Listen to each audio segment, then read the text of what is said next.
நம்ம எல்லாரும் இப்போ ஆடி மாசத்துல இருக்கோம். அம்பாளுக்கு ரொம்ப ஒரு உகந்ததான மாசம் இந்த ஆடி மாசம். இந்த ஆடி மாசத்துல எல்லாரும் தேவி மகாத்மியம் எல்லாம் படிச்சுட்டு இருக்கா, படிக்க போறா. அப்படி எல்லாருக்கும் சௌரியமாக இருக்கக்கூடிய விதத்துல நான் தேவி மகாத்மியத்தை தமிழ்ல ஸ்லோகம் மட்டுமா எழுதியிருக்கேன். அமேசான்ல பப்ளிஷ் பண்ணியிருக்கேன். அதே மாதிரி ஸ்ரீமத் பாகவத மகாத்மியம், ஸ்ரீமத் பாகவத ஸ்லோகங்கள் 1லேருந்து 5 ஸ்கந்தம் வரைக்கும் முதல் பாகமாகவும், 6லேருந்து 9 ஸ்கந்தம் வரைக்கும் 2வது பாகமாகவும் அமேசான்ல பப்ளிஷ் பண்ணியிருக்கேன். இதனுடைய 3வது பாகமான தசமஸ்கந்தமும் 11, 12வது ஸ்கந்தமும் இன்னும் ஒரு 20 டேஸ்ல பப்ளிஷ் பண்ண போறோம். இதனுடைய லிங்க் இந்த டிஸ்கிரிப்ஷன்ல உங்களுக்கு விவரமாக கொடுக்கப்பட்டிருக்கு. வேணுங்கிறவா அமேசான்ல நீங்க அதை எல்லாரும் வாங்கிக்கலாம். இது தவிர தனிப்பட்ட முறையில ஏதானும் விவரங்கள் தேவையாக இருந்தா எல்லாரும் எனக்கு என்னுடைய மெயில் ஐடியில இன்ஃபார்ம் பண்ணுங்கோ. என்ன டீட்டெயில்ஸ் வேணாலும் ஐ வில் கிவ் யூ. எல்லாரும் இதை சௌகரியமாக படிச்சு பகவத் அனுகிரகத்தை அடையணும். ஸ்ரீமத் வால்மீகி ராமாயணம் கிஷ்கிந்தா காண்டம் சாப்டர் 66. தென் திசையை நோக்கி சீதா தேவியை தேடிச் சென்றிருந்த அங்கதன், ஜாம்பவான், ஹனுமான் மற்றும் எல்லோரும் சம்பாதியிடம் இருந்து சீதா தேவி இலங்கையில் இருப்பதை தெரிஞ்சுக்கிறார். ஆனா அவளால இந்த சந்தோஷத்தை அனுபவிக்க முடியல. ஏன்னா கண்முன்னே பறந்து இருக்கக்கூடிய இந்த கடலை யார் தாண்டி போக முடியும்? போனா யாரால திரும்பி வர முடியும்? இது போன்ற கவலைகள் எல்லாருக்கும் இருந்தது. அந்த வானர சேனையில பல ஆயிரக்கணக்கான வீரர்கள் இருந்தா ஒத்தரும் தங்களால எவ்வளவு தூரம் தாவ முடியும் அப்படின்னு சொன்னான். ஒத்தம் 10 யோஜனைன்னு சொல்றான், ஒத்த 20 யோஜனை, ஒத்த 50 யோஜனை. அங்கதன் தன்னால கடலை தாண்ட முடியும், ஆனா திரும்பி வருவானான்னு தெரியல, இப்படி எல்லாம் சொல்றான். இப்படி எல்லாரும் பேசினதும் வானரர்களுக்கு மனசு உடைஞ்சு போச்சு. அவ முகமெல்லாம் வாடி போச்சு, நம்பிக்கையெல்லாம் இழந்து போச்சு. அந்த வானரப்படை கணக்கில் அடங்காத ஆயிரக்கணக்கான வீரர்களால் நிரம்பி இருந்தது. ஆனா அந்த பெரும் சேனை முழுவதும் சோர்விலும் கவலையிலும் தான் இருந்தது. அப்போது ஜாம்பவான் எல்லாரையும் பார்த்தார். பிறகு அவருடைய பார்வை பொதுவாக ஹனுமான நோக்கி போச்சு. ஹனுமான் மட்டும் அமைதியா உட்கார்ந்து இருந்தார். அவர் முகத்துல கவலையும் இல்ல, பெருமையும் இல்ல. அவர் எதையும் பேசாம அமைதியா உட்கார்ந்து இருக்கார். ஜாம்பவான் உடனே புரிஞ்சுண்டார், இந்த வானரர்களில் இந்த காரியத்தை செய்து முடிக்க கூடியவன் இவன் மட்டும்தான், இந்த ஹனுமன் மட்டும்தான். ஆனால் சிறு வயதில் முனிவர்கள் கொடுத்த சாபத்தால தன்னுடைய சக்தியை மறந்துட்டான். யாராவது நினைவூட்டினா மட்டும்தான் அவன் தன் வல்லமையை உணர்ந்து கொள்வான். அதனால ஜாம்பவான் முதுவா அவன் கிட்டக்க வந்து, வீரனே, வானர உலகின் தலை சிறந்தவனே, எல்லா சாஸ்திரங்களிலும் தேர்ச்சி அடைந்தவனே, ஏன் இப்படி அமைதியா இருக்க? ஏன் இப்படி தனிமையில உட்கார்ந்துட்டு ஒரு வார்த்தை கூட பேசாம இருக்க? நீ சாதாரண வானரன் இல்ல, வானர ராஜனான சுக்ரீவனுக்கு சமமானவன் நீ. பலத்திலும் தேஜஸிலும் ஸ்ரீராமருக்கும் லக்ஷ்மணனுக்கும் ஒப்பானவன் நீ. உன்னுடைய பராக்கிரமம், உன்னுடைய அறிவு, உன்னுடைய வேகம் இவை அனைத்தும் உலகத்தில் அரிதானது. உன்னை பற்றியே உனக்கே தெரியலையா அப்படின்னு கேட்கிறார். பிறகு ஜாம்பவான் ஹனுமானின் தெய்வீக பிறப்பை நினைவுபடுத்த தொடங்கினார். ஒரு காலத்துல தேவலோகத்துல புஞ்சிகஸ்தலா அப்படிங்கிற அப்சரஸ் இருந்தா. அவள் அப்சரஸ்களில் தலை சிறந்தவள். பிறகு ஒரு சாபத்தின் காரணமாக வானர வடிவத்தை ஏத்துக்கிறா. அப்போது அவள் அஞ்சனா அப்படிங்கிற பெயர்ல உலக மக்களால் அறியப்பட்டா. உலகிலும் அவளுடைய அழகு ரொம்ப புகழ் பெற்று இருந்தது. விரும்பிய எந்த உருவத்தையும் எடுக்கக்கூடிய ஒரு வரத்தையும் அவள் பெற்றிருந்தாள். அவள் மகாத்மாவான குஞ்சரன் என்ற வானர ராஜனின் மகளாக பிறந்தாள். உடல் அழகில் ஒப்பில்லாதவள். ஒரு நாள் மனித பெண்ணின் அழகிய உருவத்தை எடுத்துக்கிறாள்.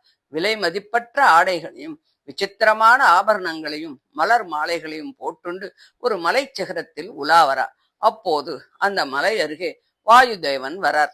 அவர் அஞ்சனையினுடைய அபூர்வமான அழகை பார்த்தார். அவளுடைய அழகால ஈர்க்கப்பட்ட அவர் மன்மதனின் தாக்குதலால அவளை அணைச்சுக்கிறார். அஞ்சனா திடுக்கிட்டு போயிட்டா. நல்லொழுக்கம் நிறைந்த அவள், என் கற்பு நெறியை அழிக்க விரும்புகின்றவர் யார் அப்படின்னு கலக்கத்தோடு கேட்கிறா. உடனே வாயுதேவன், அஞ்சனே, உனக்கு எந்த தீங்கும் நான் செய்யவில்லை, உனக்கு பயப்பட தேவையில்லை. உன்னிடம் எனக்கு மனப்பூர்வமான அன்பு தோன்றியது. அதனால் உன்னை அணைத்தேன். ஆனால் உனது கற்பு குலையாது. உனக்கு ஒரு மாபெரும் மகன் பிறப்பான். அவன் மிகுந்த வீரியமும் சிறந்த பக்தியும் அளவற்ற பலமும் உடையவனாக இருப்பான். பராக்கிரமத்தில் ஒப்பில்லாதவனாக இருப்பான்.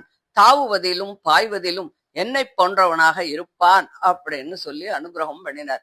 அந்த வார்த்தைகளை கேட்ட அஞ்சனா சந்தோஷம் அடைந்தாள். காலம் வந்தபோது ஒரு குகையில் அவள் ஒரு ஆண் குழந்தையை அடைகிறாள். அந்த குழந்தை வேறு யார்? நீதான் ஹனுமானே.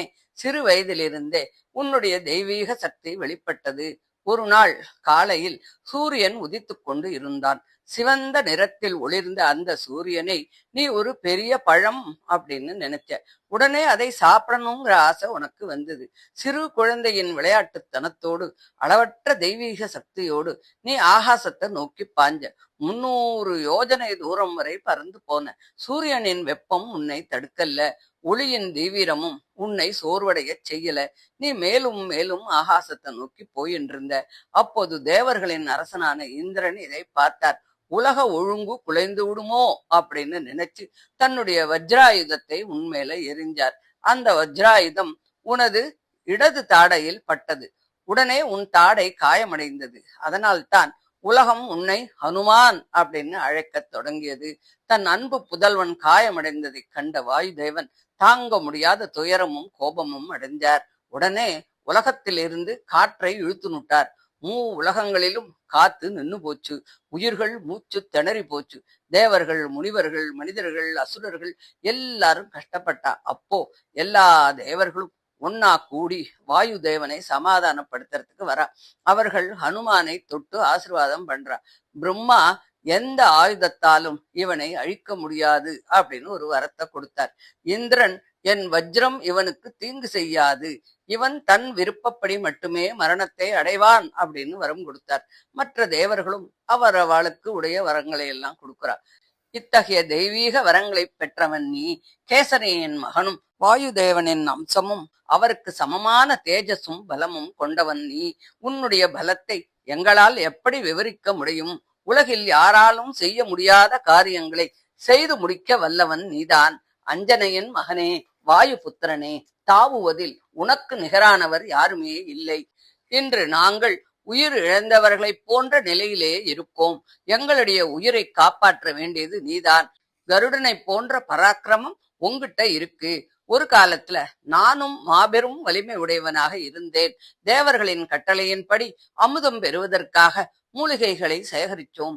அந்த அமுதத்தின் பலத்தால் நான் மலைகளும் காடுகளும் நிறைந்த இந்த பூமியை 21 முறை சுற்றி வந்தேன். ஆனால் இப்போது நான் முதுமை அடைந்துட்டேன். என்னுடைய பழைய வலிமை குறைஞ்சு போச்சு. இந்த நேரத்துல எங்களுக்காக செயல்பட வேண்டியவன் நீ மட்டும்தான். ஆகையால் உனக்குள் மறைந்துள்ள வலிமையை வெளிப்படுத்து. தாவுகின்றவர்களுள் சிறந்தவன் நீ. இந்த வானர சேனை அனைத்தும் உன்னுடைய வீரத்தை பார்க்க ஆவலாக இருக்கு.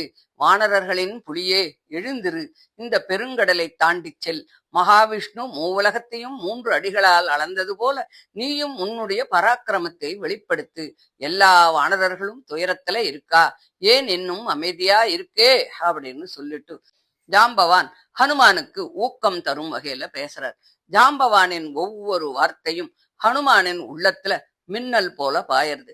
மறந்து போன தன்னுடைய தெய்வீக சக்தி நினைவுக்கு வருது.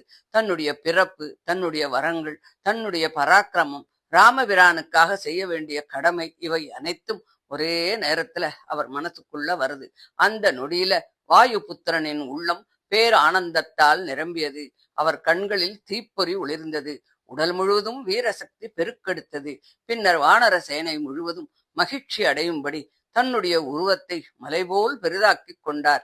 அவர் எழுந்து நின்றபோது வானரர்களின் உள்ளத்தில் மறுபடியும் நம்பிக்கை உதித்தது. சீதாதேவியை கண்டுபிடிக்கும் காரியம் இனி நிச்சயம் நிறைவேறும் என்ற உறுதி அனைவரின் மனத்திலும் பிறந்தது. ஹனுமான் போல நம்முள் இருக்கும் ஆற்றலை நாமே பல நேரங்கள்ல மறந்து போயிடுறோம். ஒரு நல்ல குருவின் ஊக்க வார்த்தை அந்த சக்தியை விழித்தெழச் செய்கிறது. இறைவன் கொடுத்த திறமையை தர்மத்திற்காக பயன்படுத்தும் போது முடியாத காரியங்கள் கூட சாத்தியமாயிடும். தன்னம்பிக்கை, இறை நம்பிக்கை, பெரியோரின் அருள், இது 3ம் சேர்ந்தா வெற்றி நிச்சயம் கிடைக்கும் அப்படின்னு சொல்லி இந்த 66வது அத்தியாயத்தை முடிக்கிறா. தொடர்ந்து 67வது அத்தியாயத்தை அடுத்த ஆடியோவில் பார்க்கலாம். தேங்க்யூ.